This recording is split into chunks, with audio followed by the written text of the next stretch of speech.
Well, it's a great honour to be able to speak to this audience, because as you probably know, when anyone from the health service interacts with the IT industry, there's usually a lengthy report from the Audit Commission soon afterwards.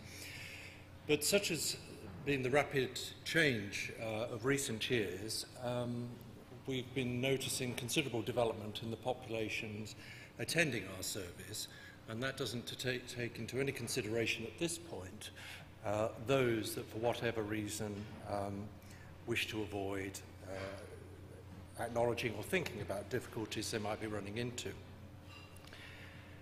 The rate of change is such that I think it's almost impossible to relate to the changes without either some response of fear or excitement, which we see played out in the media and even in this conference. But there are both breathtaking opportunities and, of course, substantial pitfalls that could follow any development. The model I'm going to relate to is the one from medicine, in which the exploration of where things are going wrong and of illness gives us some understanding of health and what works well. So I'm going to be coming from the sort of negative pathological side as a way of understanding what could be developed in a positive, healthy way. I also feel heartened recently by the announcement from the Department of Children, Schools and Families that within education there's going to be an increasing interest and focus on well-being, which is very much connected with our work within the health service, and hope again that this is an opportunity for us to develop further links. Just to put the working context, I'm part of a service that provides mental health and emotional well-being services for children, adolescents and their parents, based at the Tavistock Clinic in North London, and we offer services from children and young adults, really, from the ages of 0 to 25 years. We can offer complex, open-ended assessments and interventions, very much approaching areas of difficulty with a neutral, inquiring mind, but rooted in research from child development research, psychoanalytic theory, systemic theory, and psychiatric research. I should also add that the Tavistock remains the largest trainer nationally in mental health and is responsible for a large number of professional trainings. Now, in emphasising our open-ended and inquiring approach, we still use a number of tools that help us think about the states of mind and difficulties young people will get into. So just to give you again a taste of some of the things we do, this may be a rather old-fashioned assessment tool, but the Rorschach ink blots are actually terribly relevant, I think, to inquiring into this area because of the emphasis on how perceptions and sort of integration of them within the mind give rise to particular difficulties, as well as, of course, strengths and abilities. There's been a major shift within health and services provided for young people in recent years, following a great deal of research that's shown that children and adolescents and young adults, on the whole, because of their physical health, feel healthy and often then do not conceive of their problems requiring a response from the health service. So we've been involved in a major project to consider how we could deliver services in a user-preferred form, and that is really across the board. So for adolescents and young adults, thinking we be working more with fitness instructors in gyms, as well as thinking about how we can develop web-based interventions and information that supports and promotes well-being. I just want to flag up at this point that a couple of colleagues here, Sally Hodges and Emilius Lemniatis, are developing with colleagues a children's website which has been commissioned by a primary care trust. So slowly, I mean, behind education, health commissioning is grasping that this is an important area to develop, and that this will be an age-appropriate, highly interactive health site to promote well-being that may well be useful for those working in education. And I want to emphasise that because we'll be thinking very much about emotional development and sort of well-being in that area as an adjunct to cognitive development. There's a concurrent development of a site for adolescents and young adults, and I think we're rather more wary of that. Years of experience with adolescents has led me to believe that as soon as one finds out or knows something about the world they inhabit, of course, they're compelled to move on almost immediately. And so we could spend a lot of time developing something that very quickly, as we see in the social networking sites, becomes out of date almost immediately. But I think one of the reasons I'm here is that over the past 5 years we've been seeing increased referrals in which computer games, and I would relate it to the other technological developments, particularly social networking sites, have played a part in the presentation, and subsequent to that, awareness of how a particular game, as I'm sure you'll be expecting, World of Warcraft, became very prominent in the minds and lives of a number of adolescents I was seeing. And I do want to emphasize at this point that this experience is based largely on a series of single case studies and more recently telephone calls from parents around the country. So I'm not talking about a large sample, but there was something repeatedly presenting that was interesting and I thought worthy of exploration. I also want to emphasize that there may be many more, no idea how many, that would not reach the service because they don't consider it a problem. And of course this isn't the sort of antisocial activity, such as gang-related or knife crime, that grabs media attention in quite the same way because of its problem in relation to others. I think one of the first questions I was very curious about was the nature of the compulsive attitude in relation to Warcraft, and the question of whether it was or why it was addictive, and I put that in inverted commas because I want to come back later to the phenomenology of that process. Lots of the elements of the game I was hearing about seemed similar to patients who've been playing across the world on Xbox well before Warcraft appeared, and so I wasn't at all sure why other games were less addictive. And bit by bit, my patients were telling me about a number of factors that I'm just raising here and be very interested in your views on, which seem to play some role in their spending so much time in the game. The first one that was described to me is leveling in Warcraft, which was progressing through, I think initially it was 70 levels, and of course with upgrades that has gone on, and there was a compulsive desire to progress through that, and of course the new ones were introduced with the upgrades. There was a very clear, for some patients, higher social status within the game that was not replicated in their ordinary lives, and I think the word prestige, with its early use in group and in the understanding of group dynamics, was a factor. It really was a prestigious position they achieved.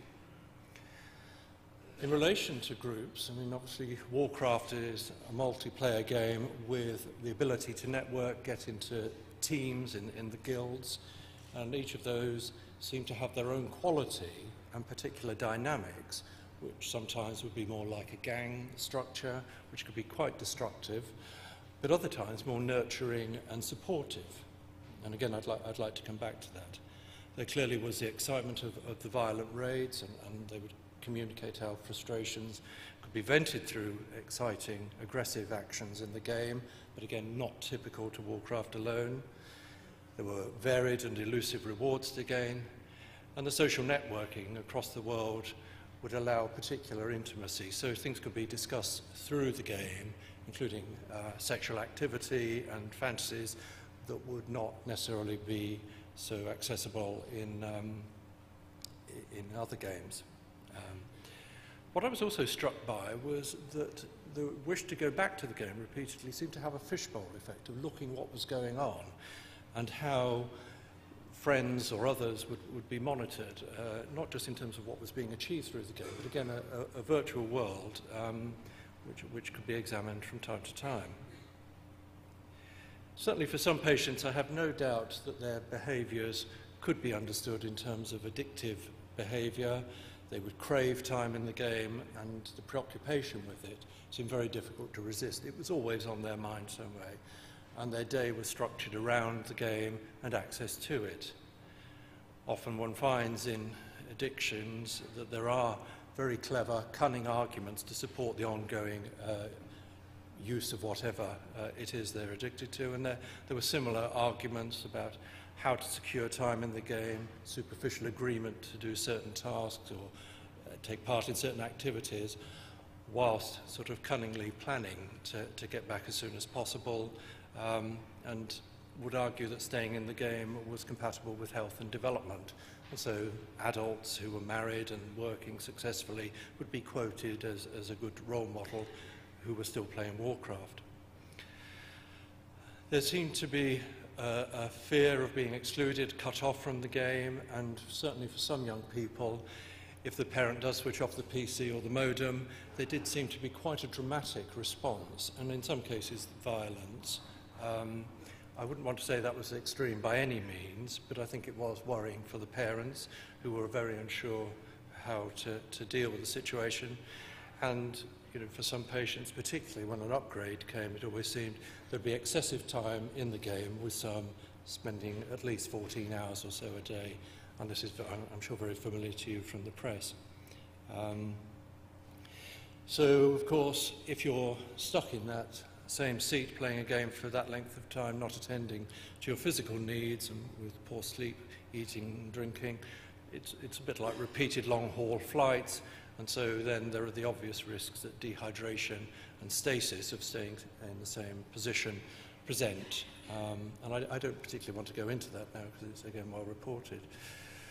But for some, and I think this was interesting, that there would be a gradual dropping out from educational work slowly over months. It wasn't a sudden change. It was an erosion, and some young people have described for themselves a percentage of time in education slowly going down over months, again, often fluctuating in relation to an upgrade and ordinary life, and I mean by that everything from physical self-care through to social relations outside of the game were eroded.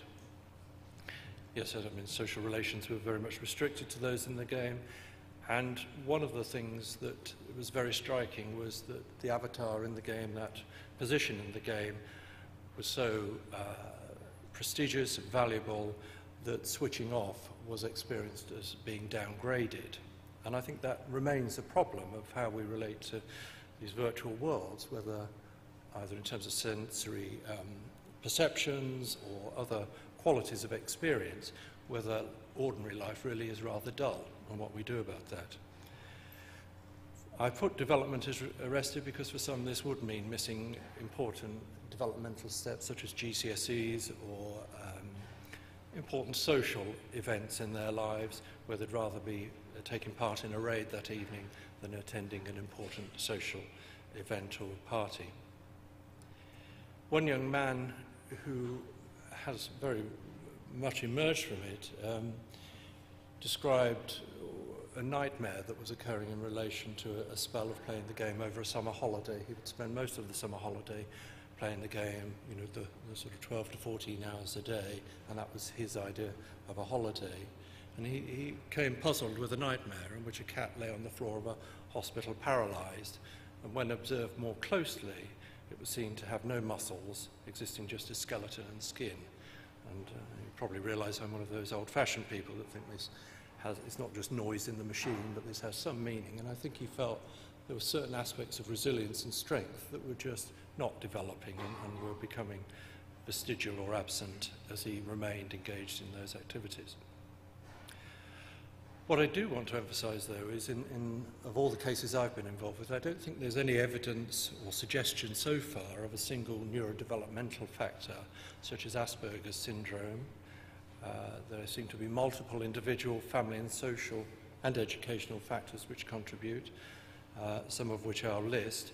But I think, as many do, when trying to understand a contemporary problem, one sometimes looks back and looks at the classics in different ways. And in my case, it's not Bacharach, but I think these lines from David Bowie's Life on Mars capture a great deal of what the processes are.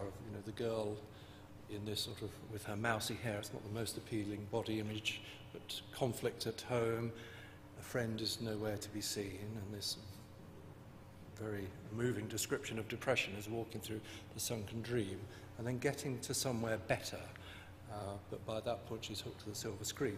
And of course another reason for mentioning it is, as mentioned earlier today, is many of the technological changes, film, TV, etc., and even post-Gutenberg for reading, have had the same anxieties about dependency and addiction. So from what I've learned from my patients, I think a number of factors come out.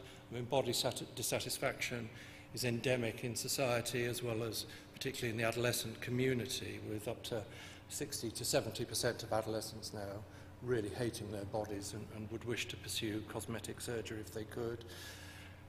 A particular factor for some has been a failure in, I've put a test or a trial, it might be a SATS test or a GCSE or a music exam or competition, and a sort of the narcissistic blow to not achieving as well as one might wish to has led them to go back into the game. I think for some they do seek it through anxiety or depression, and there's often a background of being bullied or some sort of social difficulty, exclusion, awkwardness. But I think there are other positive aspects, including a highly visual imagination with a greater imaginative capacities and the hopes for something better. I don't think anyone goes into these worlds wanting to have a worse time. And certainly for some of my patients, they have a very high IQ, and if anything, seem to talk about Warcraft with a degree of intellectual snobbery. For some, there are difficulties at home in other ways, with parental conflict and sometimes marital breakdown and parents separating and changes in life circumstances playing a role. But I think even more so, there are questions for parents now about how to understand these rapid changes, how they should act. I mean, even to understand how to guide or intervene with an adolescent is not so easy anymore. And I think that also relates to mobile phones and the social network sites. And it's confusing. If they were out causing trouble and the police were coming around, it might be easier to know how to respond. As I said earlier, I think what I was also struck by with Warcraft was that the guild itself would have a quality that I thought in some cases might promote more time. I mean, there was an anxiety about not turning up for the raid, as if the leader of a gang might expect you to take part in some activity. And for one young man who was excluded, the guild threw him out because he didn't turn up for a couple of the raids they expected him to. He felt sort of socially excluded and rejected in a way that was at least as devastating as anything that could happen at school or elsewhere. Conversely, he then joined, I think they were largely a Christian guild, who were much more supportive and encouraging, and actually his whole state of mind seemed to change as a result of that. And I think this then relates to those other problems relating to social network sites, which is how can anyone even hope to moderate them given the speed of change and the way messages can be posted? I mean, adults, even if they wanted to regulate, would really struggle to do so. Much in the same way that if a group of adolescents get together, the quality of their relationships, again, is hard to influence from the outside. Going back to the issue of dependency, I do think there's a need to distinguish between something that is a habit, something that is more compulsive, and then something that edges into addiction. I think we need to unravel, for those that are spending a lot of time in games, what the nature is in terms of this, and I'll say some more about that. But I think there's also repeatedly across the board for adolescents, and I question whether, not just adolescents of course, whether there is something about switching off from the connectedness of social network sites, games, even emails, that seems to amount to a terror of being excluded or of missing something. It really seems that if you sort of almost shut your eyes for a second, you may be thrown out and miss something that is really important. And I wonder whether culturally we're becoming intolerant of those who do not keep up with the deluge of daily information and communications. I mean, I find that one can get more hostility from not responding to an email very quickly than would have been the case with other forms of communication, even telephone messages. There is certainly something about excitement and overstimulation that we know from child development research can promote compulsive behaviour.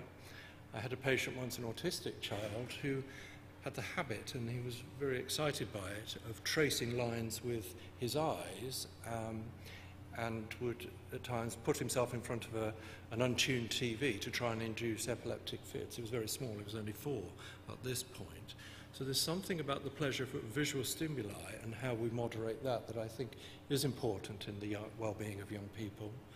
Clearly, issues relating to violence and the excitement of those acts, but competition, rivalry, and the triumph and superiority of winning and succeeding also play their role, I think, in this compulsive behaviour. And as stated before, there is the risk that coming second or a more ordinary activity is rather dull in comparison. In relation to the impact of visual media on the developing young person, I think one of the key pieces of research, which is anthropological in the past decade or so, came from a study from Fiji. A remote part of it, up until 1995, Nadroga, did not have TV.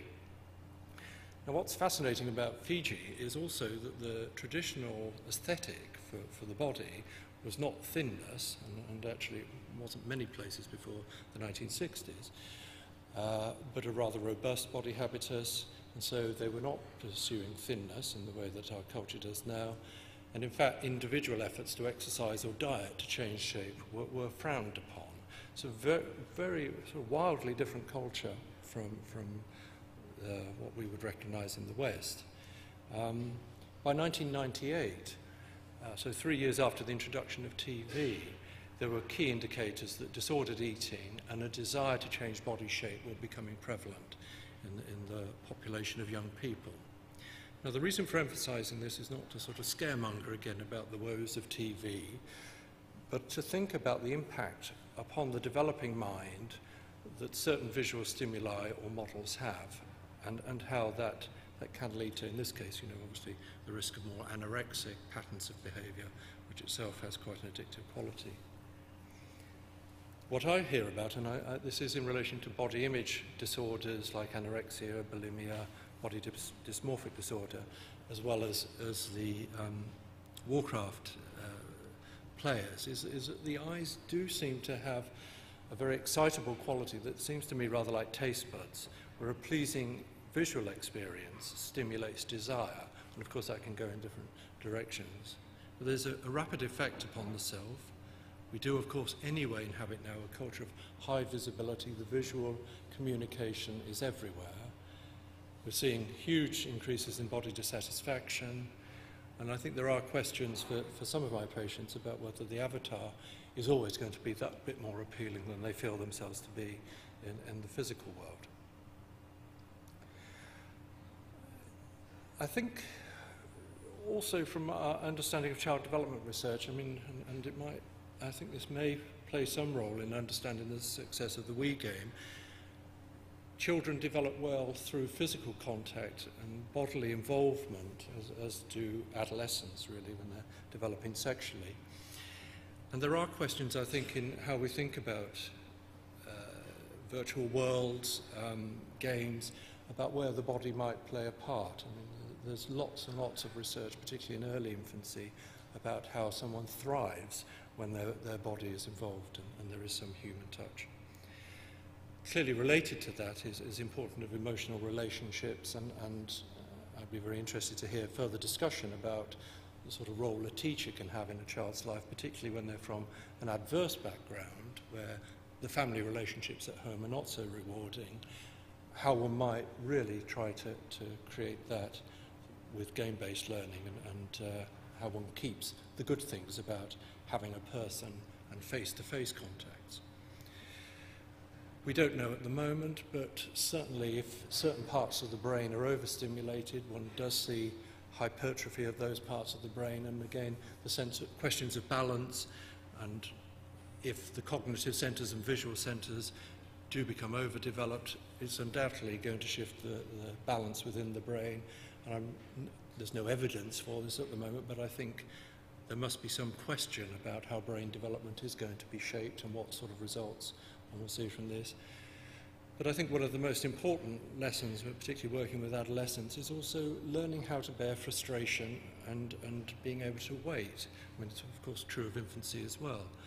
And how we balance that with the valuing of speed and ingenuity and what sometimes seems to be an excessive sort of preference for things that happen quickly with no waiting. For ourselves, I think we're looking at a number of developments to try and catch up, really. Firstly, we're thinking of offering forums to parents to come along and share their concerns and issues, but also think about how to intervene. I'm often asked, what should I do? Should I switch the computer off? Should I switch the modem off? And I don't think it's an easy question to answer without knowing the young personal context. I don't think there's any straightforward rule because some of the responses can be very disturbing for everyone. So I think we need to be engaged with the world of parents to help them think about that. Sally Hodges and myself have been thinking about having a specific tech and web service that relates, again, not just to computer games, but across the board, to think about the impact and difficulties it might create for some young people. Some will not come to us, but their parents may be extremely worried, and I think outreach work into the home to at least start to meet with the young people and hear their views and concerns, but also think with them about the risks in different ways if they are becoming overly dependent. But overall, I think working together with all parts of society, to whether it's within education or within game developing circles, to think about how we can enhance development, creativity and well-being with the hope that the next generation can maintain what has been usually for this country a very creative, imaginative population. Thank you.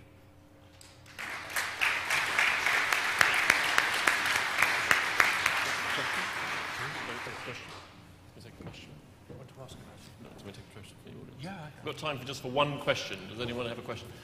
Gentleman at the back.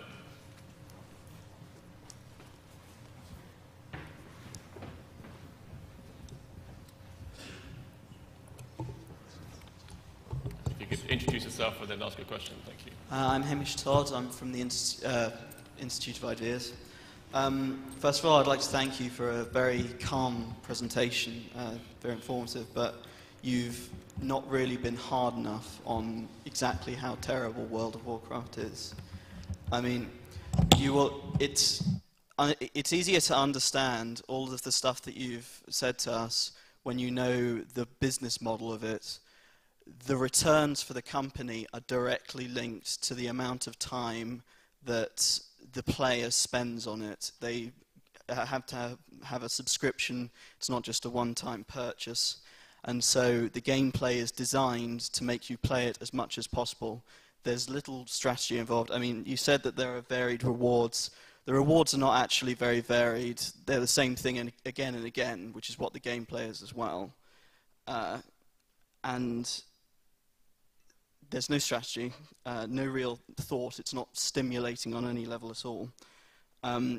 It's better to think of it, though, as a hobby, a hobby that's possible to obsess about quite a lot, but it's not much of a real sort of game that you interact with. Yeah, sorry, it's now considered a bit unethical in gaming circles. So the question is do you think that the business model behind World of Warcraft is unethical? I mean, is it like nicotine? Yeah, I mean, obviously the smoking cigarette industry would be an obvious model to use. I have to say my patients are very aware of that, and so when with the last upgrade there were the sort of warnings to limit the time, etc., they were very aware of the cynicism then of the profits being made. I'm not sure what you're saying, though, completely answers why for some people, and it obviously isn't all, it remains such a compelling game. I mean, you're almost describing it as rather tedious compared with other games opportunities. And I don't understand. What I suppose I'm trying to avoid is getting into a labelling of a sort of witch hunt in relation to one particular game until we're really understanding what these processes are. And that's why sort of emphasis on different factors, including certain visual stimuli. But I don't have an answer, but it is for some extremely compelling and probably addictive. But I don't know how many it is for, and there's a risk of generalising too much. So it doesn't really answer the concern, but I think balance and inquiring in relation to these issues should continue. It's a good point, something that we can discuss over the very quick coffee break that we'll have later. Thank you very much.